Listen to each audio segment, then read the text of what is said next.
No matter how obsessively on top of your stuff you are, it's going to be impossible to never need a reset point. There's always going to be times when, due to schedule constraints or physical constraints, we're just not able to stay on top of things the way that we usually do or the way that we wish we could. And of course, for some people, it's like they're constantly feeling like they need to be caught up and they're constantly feeling like they need a reset moment just to clear the slate and start fresh. I'm definitely no stranger to this. I probably do a good full-on reset like at least twice a year, if not once per quarter. It's not always planned, it just tends to fall out that way.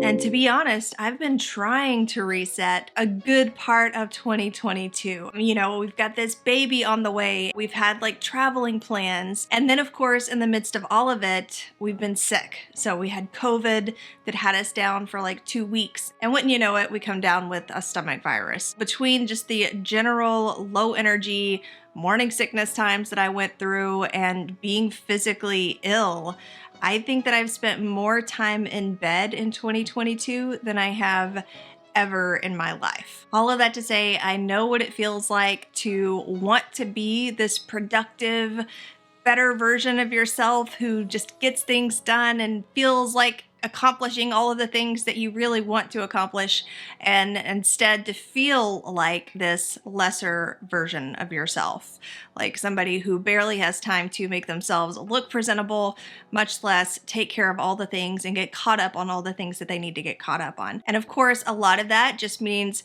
taking time for yourself for healing, whether that is physical healing or getting past all of the jumbled stuff that maybe you overpiled in your schedule and just kind of letting that moment pass to where you can catch your breath again, or getting back to emotional neutrality if you've just got a lot of chaos and emotional stuff going on in your family or just in your life in general. You know, giving yourself that moment to heal and to get back to neutral is necessary, even though we don't always feel like taking the time to do that. I do think that in order to be productive, we have to at least be coming from a neutral place and not from like trying to drag ourselves up from way down here.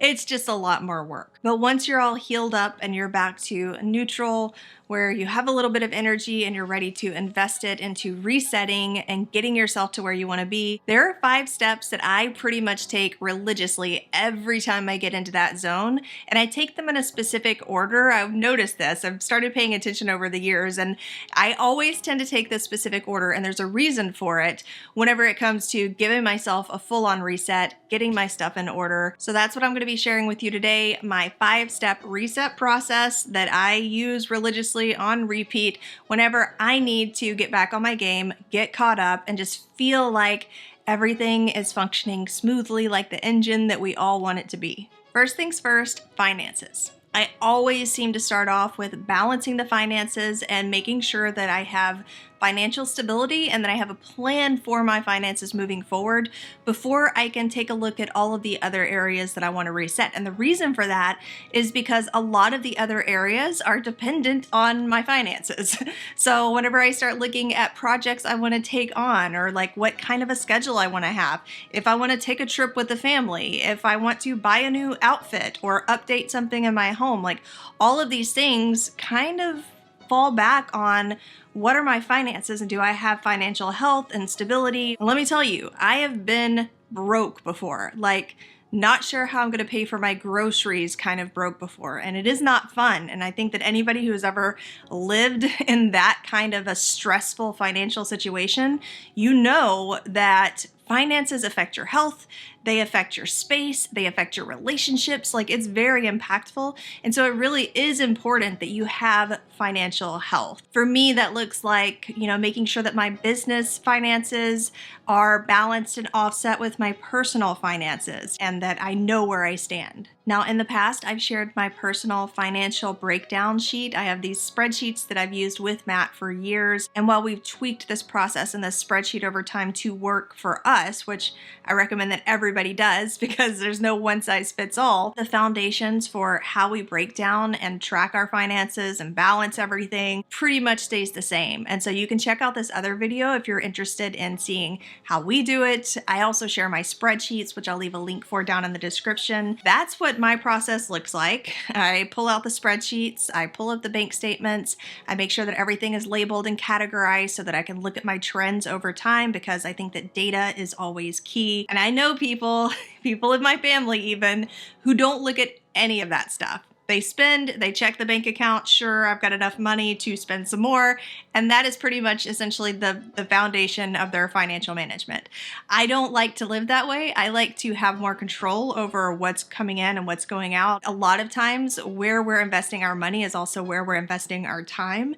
And so if something is not paying off financially speaking, then maybe I want to be able to draw back some of my time from that area. So it's really all connected. It can feel really good to just have a nice, healthy financial reset. And I promise you, regardless of what you see in the outcome of that, just having the knowledge and knowing where you can step forward next is relieving. The second thing I reset is my schedule. I like to pull out my time management tools, which for me is my Google Calendar and Asana, which is what I use to collaborate with my team for work projects. And I go through everything. I start with the big rocks. You know, you've probably heard this before. If your time or your schedule is like a jar, you want to fill it up with the big rocks, the boulders first, and then the pebbles can more easily fall around it. You never want to start with just piling on the little unimportant things and then not have space for the big, really important projects or things that you want to invest your time into. And our time is our lives, right? Like how we're spending our time year to year when we only have maybe 80 to 100 years to live, it really does add up. And so I really do try to keep that in the back of my mind. What are the business projects that are really important to me to move my business in the direction I want it to go, but also what are the personal things that I want to be experiencing? You know, what trips do I want to take with my family? What do I want to go see that I haven't seen or seen in a while? I think that those things are just as important, and it's important that you start with those big boulders first and then start sprinkling in the things that you really could do without. So for me, I like to start with any big family trips that we have. You know, we take a week-long camping trip to Central Oregon once a year. That's kind of a non-negotiable because we go with the whole family and there's a set time for it. So that time is blocked off. Travel vacation trips like we just took to Texas. And then I start really prioritizing and valuing all of the projects that I have left. Usually these are business projects, collaborations that I really want to take on, whether it's sponsored collaborations or a summit that I want to participate in. And so those are also really important to the health of my business and to my networking relationships. And I like to make sure that those have a spot on my calendar, again, before I fill in all of the little frivolous things. This is also where team meetings come in, and I make sure that everybody's schedule and calendar is matching up and where it needs to be, and that we all have the availability that we need to have. I like to have a lot of space on my calendar personally. I'm not somebody who wants to have every day or even every week filled with some kind of an event or project. I start getting burnout really fast. I'm a major introvert, and so I have to think of that whenever I'm planning my scheduling. How much can I logistically put out there and be my best self without running myself into the ground? Now, I always say, because it's true, that your home is where you gain your energy, but your schedule is where you spend your energy. So with each decision that you make about your schedule, you're essentially deciding how you're going to invest your energy and how you're going to invest your time. Now, as much as I love and talk about and am obsessed with our homes and how to create optimized spaces, I think that it's important, especially when you're doing a reset, that you stop the hemorrhaging first. So you stop the spending and control the spending of your resources before you work on, okay, well, how can I amplify what I'm taking in? But once I have my schedule all sifted out and I know exactly how I'm going to be investing my energy and my time going forward and what that looks like, then I shift over to my home. Because again, my schedule is where I spend my energy, where I make those investments, but my home is where I regain energy. And our homes take a lot of beating. They get the back burner for most things. So it really does take an intentional occasion like this sometimes to make the changes that you've been meaning to make for a long time. So that could be updates, bringing in new things that are going to help to support you moving forward in a different direction, letting go of old things that are no longer supporting you in the direction that you're going, getting the clutter out, or just even, arranging things, making space in different areas for new ways of living. So your home really does act as a support system to making the changes in any other areas that you're going to be wanting to make moving forward. So whether that is nourishment or physical fitness or mindfulness, your home can kind of allow for more space for those things and make you more successful in utilizing the things that you're wanting to use. So I think that all of us, regardless of your life circumstance, will find that our homes continuously need to be reevaluated and tweaked for whatever direction we happen to be going in. And some periods of your life are going to call for more redirections more frequently, like especially if you're raising young children that are frequently changing and growing to new levels, right? Versus somebody whose kids are already grown and out of the house and you found a little more day-to-day stability. But even then, you're going to find that there are hobbies that you get into and get out of, or just lifestyle changes that you need to make for yourself to help support you on a daily basis. And so these things need to be evaluated at least yearly, but really kind of on an ongoing basis. So for me this year, that looked like a deep cleaning, which I shared with you in my deep clean video that I did before and during and after we all had COVID. But then, there were also spots on the wall that we needed to go and paint. Those things that you just kind of look at and say, yep, eventually I'm gonna paint those scuff marks on the wall. And a lot of times people will wait until they move. And I think that that's a terrible thing to do because you're doing yourself a huge disservice. Our dining chairs broke, so I ordered some replacement chairs, which I really love. They're super comfy. I love the style of them, but it turns out that they scuffed the floors. So that meant ordering a new rug. And this ended up being quite the process. We ordered a rug. They sent us the wrong rug, not only the wrong pattern, but an entirely wrong size, much, much larger than what we needed. Then they reimbursed us for that rug and sent us another rug. So we have 2 rugs now for the price of 1. So I guess that's cool. I'm actually really glad that we ended up getting a rug or being forced into getting a rug for the dining room, because I do feel like it kind of amps up the coziness and decreases a lot of the echoes in that room. And so I love the way that the rug turned out. And now we have an additional rug to be able to update our living room. And so we're just doing little tweaks here and there. We've also done some tweaks to the bathroom. We had a curtain that was really stained because of me dyeing my hair so many times and not having a liner. So we got a liner, and then we also updated our shower curtain and the rug.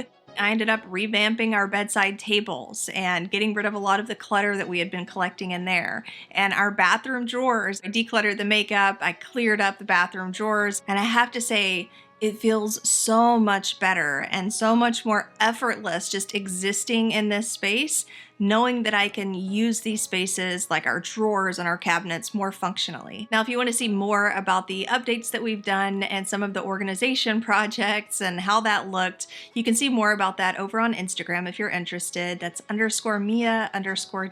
Now, for me, one big focus of creating these spaces and organizing some of the cabinetry and the refrigerator and all of that good stuff, a big focus of mine was nourishment. And that is number 4. What am I putting in my body? What I put in my body will impact how I feel. And especially when I felt so sick from COVID and from a stomach virus and just all of this, just pregnancy stuff, right, that comes up, health and nourishment is definitely one of my top 5 things. So similar to the whole stopping the hemorrhaging thing with the schedule versus your home, I like to focus on nourishment before fitness. That means getting my body healthy, getting it back to its peak before I go and start trying to push myself and expend myself in new ways and, get physically fit, which is so important. Like, I know I need to move and I can feel it when I'm down for a week or two. My muscles and my joints and my bones, everything just starts feeling decrepit from not moving. But I think that having the nourishment to be able to move better and to move in a more safe way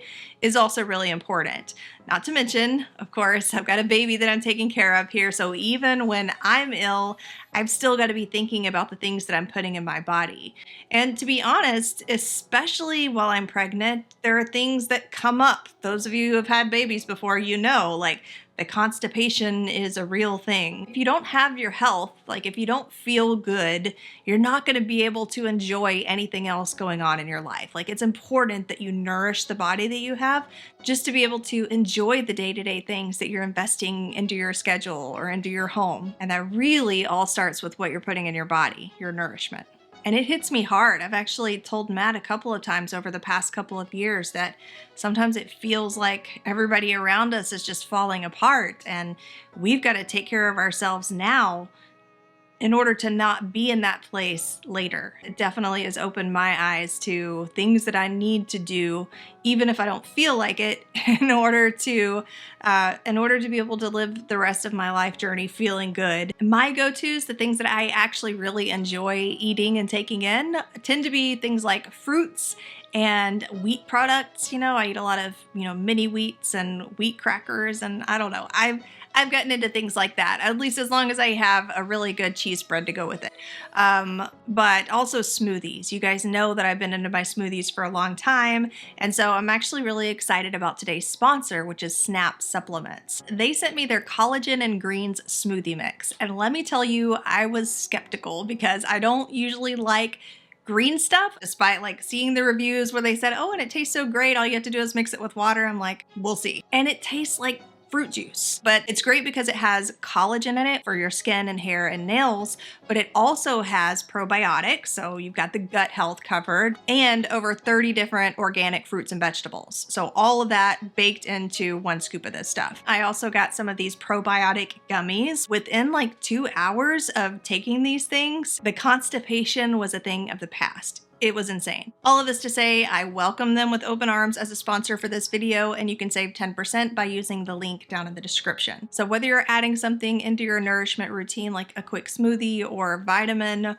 or just buying healthier snack food, if you're somebody who you only have time here and there to grab snacks, and you're gonna reach for snacks, then maybe upgrading your snack foods to something that's a little healthier for your body. It's never too soon to start taking care of your body, but at some point it may be too late. And number 5, which I hinted at earlier, is fitness. And for me, physical fitness has always gone hand in hand with mental fitness, because a part of making my body feel good and relaxed and loose and, even just my energy feeling more optimized, a part of that is getting my mind in shape. I really like listening to things like meditations. I really like listening even to hypnosis style meditations where they go through like the full body reset. I mean, it just makes my body physically feel good, and it makes me calm. It lowers all of those chemicals that make you feel all frazzled all the time. But what I'm really aching to get back into now that I feel like I have my body back from sickness